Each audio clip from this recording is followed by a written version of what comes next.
Hey. So yeah, we came to the Lisbon today, and next 3 days will be conference DevGAMM. We'll be heading the showcase. So yeah, me and Hihor will be there for at least tomorrow. Yeah, so tomorrow we will show dEmpire of Vampire, and you will see it there.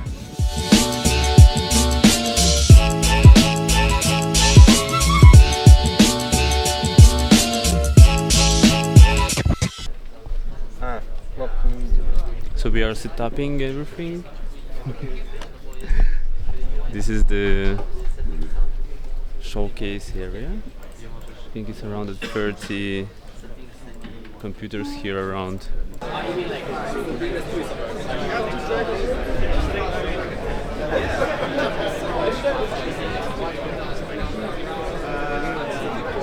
When we were younger.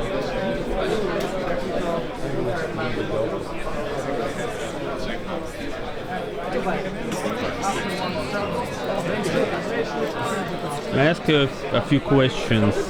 All right. Yeah, do you play games? I play some games. I'm more in the puzzle sandbox genre. In the sandbox? I'm not usually PvP games. Not a mobile? And mobile, I do play some games. My favorite game in mobile was Plants vs Zombies. Okay. I played Plants vs Zombies 1 and 2, and I really like those. So you tower like defense. More to play narrative games? More puzzle, tower defense, sandbox, these genres. Have you heard something about the blockchain, Web3 games, all this technology? I mean, I heard about it. I'm not really sure about this So strategies. what is your thoughts about that? It's something what is better not to touch, or why you not try? I mean, I heard many people say it's better not to touch, but my point is the gaming, I see it more as a gamification strategy than actually games. When we take a game blockchain into the scene. You know, in this game actually we are really trying to push the boundaries of the original, like traditional RPG gaming, and to add an option to sell your character if you want it on the OpenSea, for example. Yeah, or also you can just during the gameplay you earn earning points, and if you have enough of earning points, you can already earn money during the gameplay. This is the thing. Basically, this is our goal to make like the Web3 with an option to use an NFT. It's not a pay-to-win game. Of course. Who wants to make a pay-to-win the game? I mean, no one wants, but many people need to. Yeah, but unfortunately, you know, actually, we are watching on our community needs. We are gathering a lot of data from community and trying to make the game more, how to say, simpler to play, and how to say, the more casual game it is, the more people could play in that. That's true. So yeah, I think that's. Hi. Hello. Yeah. Do you play games? I do, but I am a little bit where I play the same sort of games. I kind of can fall into being obsessed. For example, my favorite games are the Zelda franchise. Zelda, Yeah. oh amazing, I love it, yeah. But do you play mobile games as well? Not so much. I've worked on mobile games, and I did get obsessed with Pokemon Go to the point that I actually had to be banned from it because I just didn't look where I was going and I was constantly playing. So I've had to restrict myself a bit with mobile games. But I'm always open to new games. But to be honest, I like Nintendo Switch, PlayStation, Xbox, Steam. You know, that kind of. They're kind of the ones that draw me in because for me it's quite a form of escapism, like a film or a book to sit down and actively do it. You know, if I'm on my phone, I will be working, and then I'd probably get too obsessed and just be playing all the time. So Yeah, this is nice. Actually, me either. I really like to play a game like a reading book. You just take it and continue to play in the place where you start. Yeah. So, but what actually stops you to play usually? Is there some barrier which stops you? For mobile, I think it's because for me, I already am on my phone a lot. You know, like if I'm doing my game narrative writing or I'm doing my 2D art or 3D art, I'll still have my phone there, like, you know, to look at like references for the art, or like I'm constantly like, you know, like where I'll follow video game companies online and see the news and stuff. So if I had a game, I have to leave it till after work, or else I'd just get distracted. So it's the same with books though, you know, I have my Kindle on my phone, but it has to be where I read them after. It's the same as if you're watching something, you know, it's kind of... do you know something about the vampires at all? I love vampires. To be honest, I'm a little bit obsessed with like vampires and witches and the supernatural. And like the games we do and the books that I write are all supernatural. So I'm definitely going to be going down to the showcase and checking out your game, because if that's on mobile, it's probably the next one I will become too obsessed with. And then I'll be just playing it constantly and I'll be ignoring everything else. So.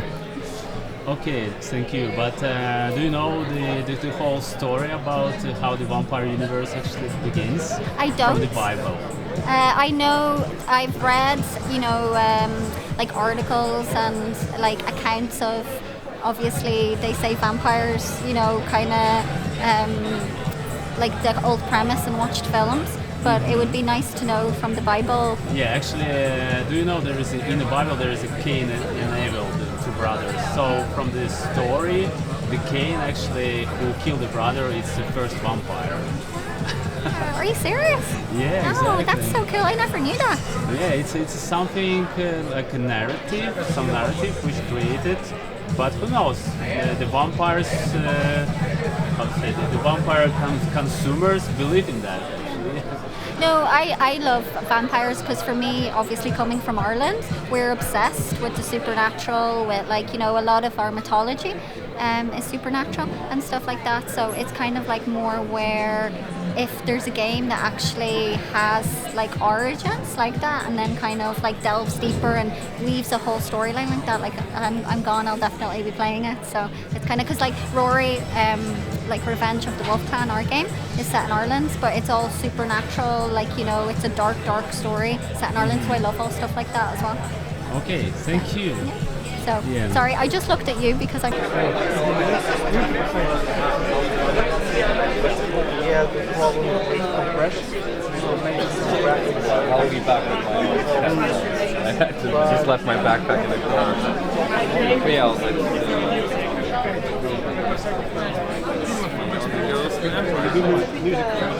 Yeah. Alright, thanks for saving me. Hi. Hi. Yeah. Have you already played our game? I did, I was just playing it, yeah. Yeah, do you play games? I do, as much as I can. Yeah, and what is your favorite genre? I like role-playing games. Role-playing. Yeah, so RPGs and first persons as well. Big fan of Destiny, and currently I'm playing a game called Gris from Nomada Studios. Yeah, it's a very pretty game. Yeah, it's very pretty. So I love that kind of like art concept games where, you know, it's just like very pretty to look at and very kind of like harmless, like nice music and visuals to go about. I like that, especially with a good narrative. Do you play mobile as well? Not as much. Just a question of opportunity, just a chance. Like I usually just play games in you know, safety in my home. Like usually between my work, you know, I have a Switch, so usually like Switch is kind of mobile. Well, yeah, I would say that's as mobile as I'm playing now. I do have. I'm just joking. Right. Yeah, but what do you think? What stopped you not to play in a mobile game? Is there any barrier which possible to break through? Yeah, I guess it's mainly one thing in the mobiles, depending on what style of game, is usually just the controls you have over the game, and in touch screen games, I haven't got used to it yet. Some games are useful and that the gameplay makes sense, but most of them, yeah, it's not. I like a physical control where you have like buttons, and maybe I'm like old school and I'm with that, and but I like that feedback where you're pressing things and you actually feel like the click of the button. Yeah, so I guess it's just I'm just used to that. Yeah. Okay, so I think you just feel like lack of involvement in the process when you play on a mobile. Yeah, it's the relationship between the gameplay and me, and the controllers give me like a little feedback sensation. And some controllers actually do give or they vibrate or something. Not that don't really need that to do it, but anyway. But what do you think? Is there any doubts? What could if we will try to imagine is there some kind of game in the world which is mobile and you will play in that? What kind of game it will be? Well, there is this whole new interaction with the environment where your game is mapping where you are, kind of like with the Pokemon Go thing.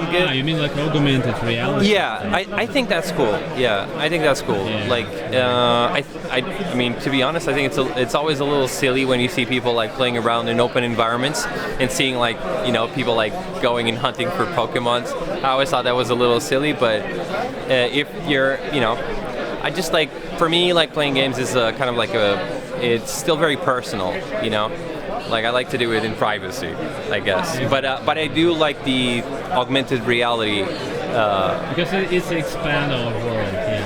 Yeah. I can imagine what you're talking about. Yeah. I guess that's it. Brilliant. Thank you. Yeah, great interview. Yeah. Thanks. So hi, we meet today with our CMO. Hi guys. Alex. Yeah, so at the moment we are on the last stage of the milestone to complete the game and make it global. So basically, in terms of graphics, I will say that we are made amazing work. We make the customization for the characters. We make ability to create NFT cards to sell it on OpenSea, and all this stuff. It's almost completed, and we plan to finish it during the last 2 months. So basically, in terms of graphics, the game is almost completed. Yeah, and what do you could say about the blockchain technology, how this thing is? From my perspective, the important milestone is our migration from Polygon to BNB. So I hope we will get more support from BNB chain because it's popular, it's fast, it's cheap. So it was very important. This step was really huge. And regarding NFTs, as you may know, our Web3, as you may know, our game uses Web3 technology. So it's absolutely important that players, gamers can now become owners, truly owners of their assets, their achievements, their characters. This is the shift of gaming paradigm we have now when players and gamers can lose everything because of many reasons. But in dEmpire of Vampire, their achievements, their characters are their property, which is really important. And we hope that our support from BNB will help us to convince new players, new users that only players must be true owners of game assets. Yes, it's kind of decentralization of the assets, I would say. That everything belongs only to the consumer who play in the game. This is something new. Yeah, absolutely. Yeah, I believe that this winter we will go in amazing global publishing. Yeah, so keep in touch and play in our game. Yeah, thanks. When you first we try. Hi. Hi. Is it your game? Yeah, I'm the narrative designer for Desert Angels. I'm part of a five-person team. Yeah. Nice. Okay, so how long you already developed it? I think the main developer has been developing it for like a year and a bit, and I've only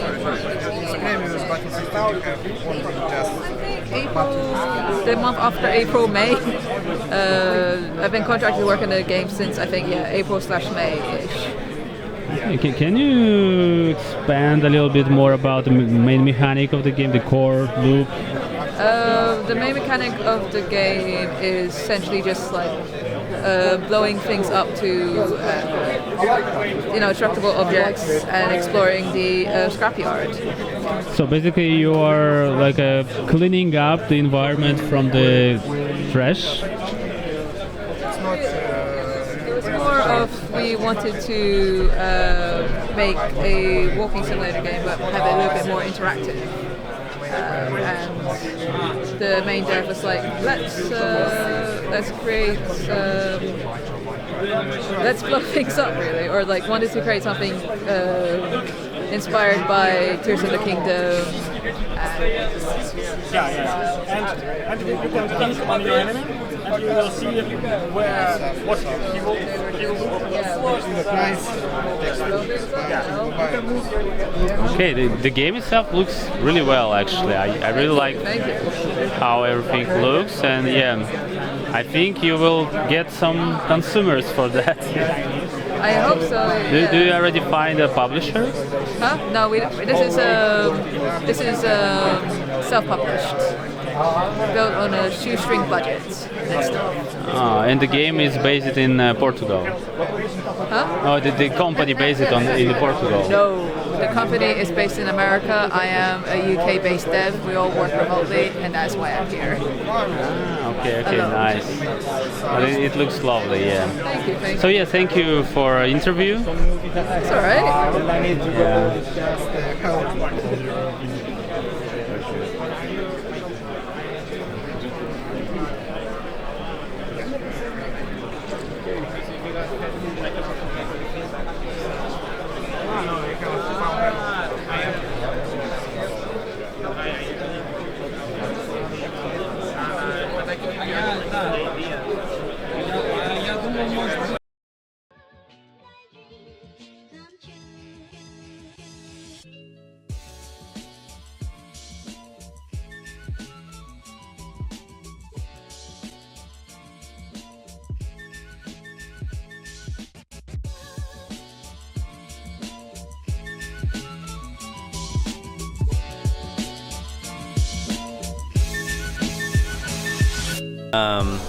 So yeah, we have a pretty big team creating art on my game, and one of the things that really helps managing the team, obviously you have to have an art director. We even have an associate art director as well, and then you have a lead, and the lead is the one really in charge of that team. The other two are there to like provide all the ideas for how the consistency of art and the style of art, all that stuff should go, and make decisions on colors and tone and everything. They make the mood boards, they do the style guides, they do everything for the team to execute against. But under the lead, we have leads of all the different art disciplines, and those people have to be really good, like very senior, really great, and they can mentor everybody below them. It's really important to mentor your people so they can get better. Like one of the just kind of philosophies of development is like everyone's going to leave. Right? Make sure that they're as good as they can get before they get there, right? Before they start a studio or they leave to go somewhere else. So just train them up, mentoring these people to get really good. And the more technical you are in any area of art, the better it's you'll be out in the job market. Be as technical as you can in anything, whether it's environmental art or whether it's VFX. Character design, character creation, being very specific about just how everything's make sure that the geometry is perfect, because you might need to get that information to an outsourced studio. You might be the one having to review the stuff coming from the studio. You got to make sure that they know what your definition of quality is. There's a lot that goes into that. But managing a team comes from those leads. You got to have a great lead. You have to have great sub-leads of disciplines, and then those people should be the ones who are able to mentor everyone under them, and they want to bring people up as well, to be as good as possible. Sorry for interruption. So your advice will be to build up a really great seniors. Hierarchy of the seniors. Yeah, get some great seniors or leads of your disciplines with a really great lead to manage them. But if you don't have a budget, how is it possible to do that? Find really great people. If you're making a really small game, just find someone who's multi-talented.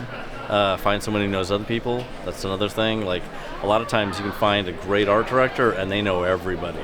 Anyone that you should hire, they've already run entire teams full of people. They know who they worked with that's really great. They'll pull those people back in. So get the top person first. Because it all starts from the top. If you hire someone to be head of engineering and they're horrible, you'll have horrible programmers under them. So get somebody who's great, and then everything will kind of fall into place from there. Yeah, thank you. I think that will be enough. Yeah, okay. Let's maybe have not selfie, but just a small video of us together. Yeah. All right. Oh, okay. Hey, Igor. Where are you? Now, there we go. Hey. Hey, thank you. Cool. Appreciate for advice. It's okay. It's most important to record the bad players. Yeah. Thank you. Yeah, because we're gathering the data. Yeah, we need to find where we are bad at. No, I don't want to buy stuff. But you can buy. It's a test card, actually. Yeah. Okay. Is it my turn again? So what do I do?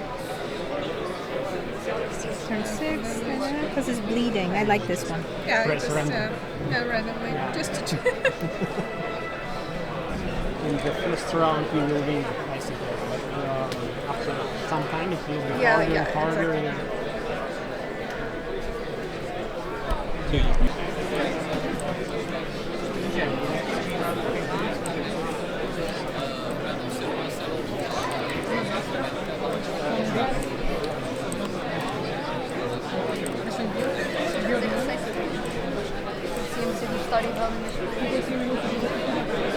Assinei, tu chegas aqui.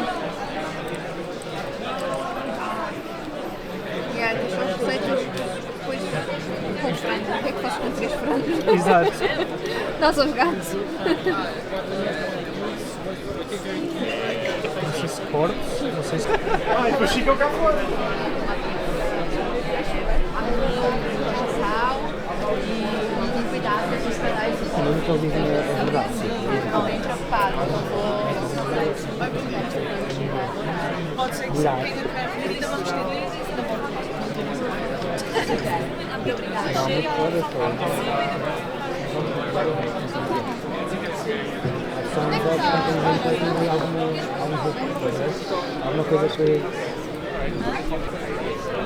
Hey, hi.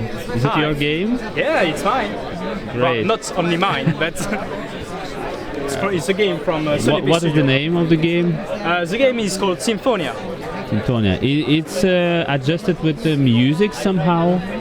Yeah, it's connected to music. It evolves around the symphonic orchestra universe. All of the settings is inspired by that. The backgrounds, the music, of course, and also a little bit of the mechanics as well. Okay. So what is your plot here? The game is a 2D platformer at heart, at the base. So you embody as a Philemon here with a violinist, and your goal is to awaken a gigantic music box asleep for a long time. And you play music to awaken it, because music is source of power in Symphonia.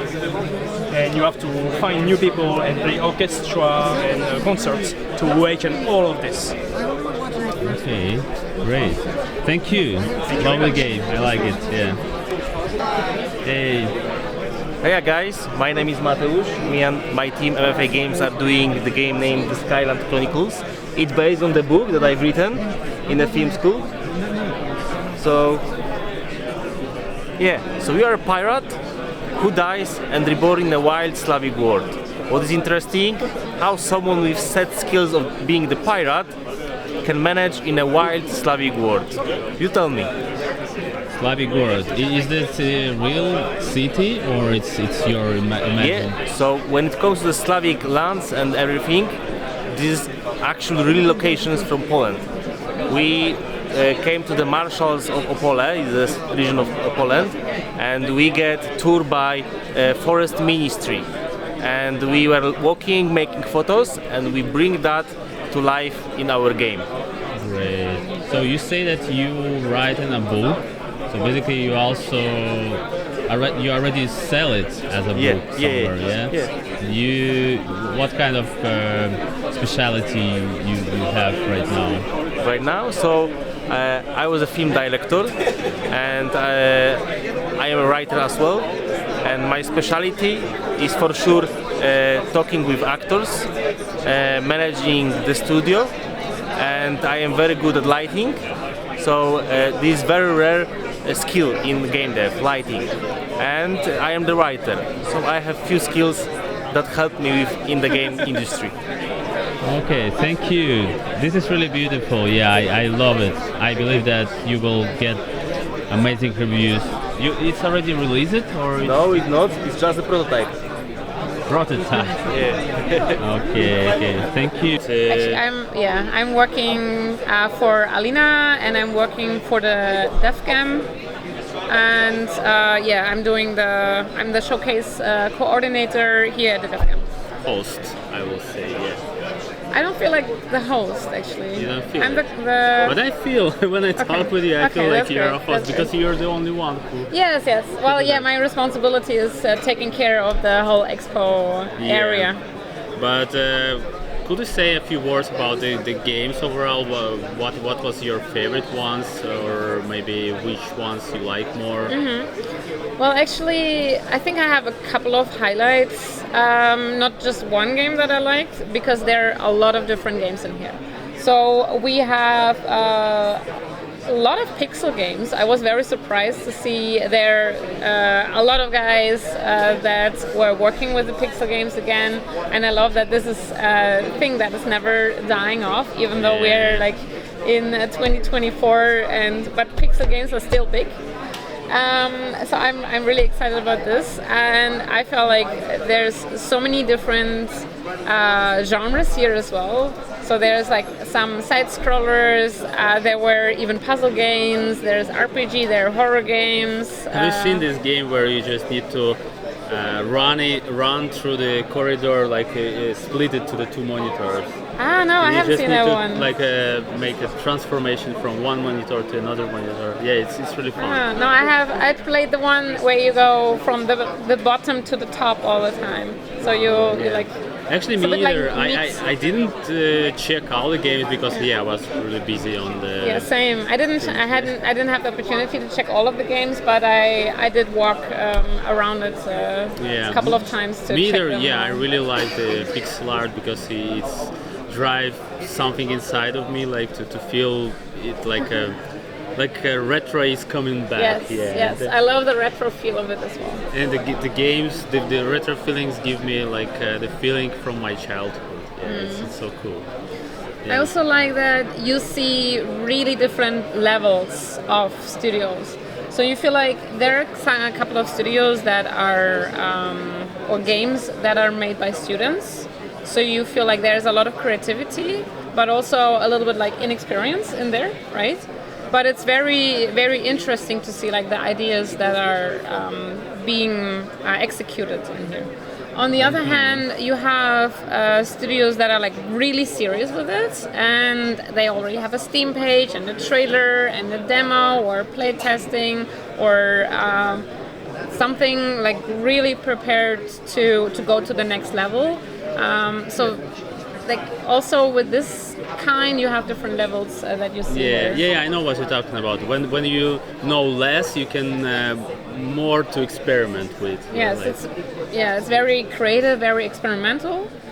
But also it's interesting to see then the comparison with like studios that are a little bit further in production that are really here to to get their game out there, to get their product out there, and to hook people and be like, hey, how do you like my game? What do you think about this mechanics? And how do you like the art style? And like getting a bit of a taste how players feel about their games. Yeah, great. Thank you for interview. Great. Yeah, and thank you for our showcase. Yes, you're welcome. Everything was really good. I hope you enjoyed your time here. We have another day tomorrow. Hi, hello again. So the venue is over and now I will go to the after party. So yeah, we met amazing people during the event and now we will see how everything will be there.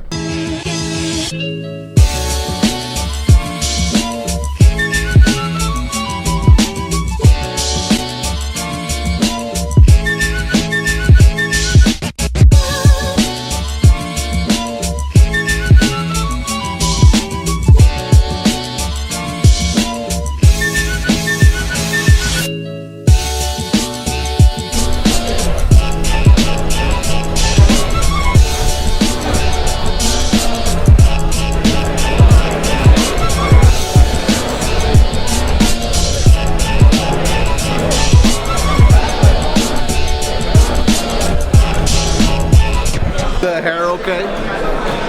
Amazing, amazing. So tell me, Diogo, how was your event today? How was my event today? Yeah, I mean your event. My event, it was amazing. Now, I don't understand the question fully, but I'm also a little, it's a party, so I may have drank a little bit, but the event was amazing. I did a workshop today, people seem to like the workshop. I've met people that I've been meeting around the world over and over again, which are amazing people. I was talking with John Romero today. It was, How was your expectation about the John Romero? I already knew him from prior events, but in this case, my expectation was to ask him about the thing that I've been wanting for him to do.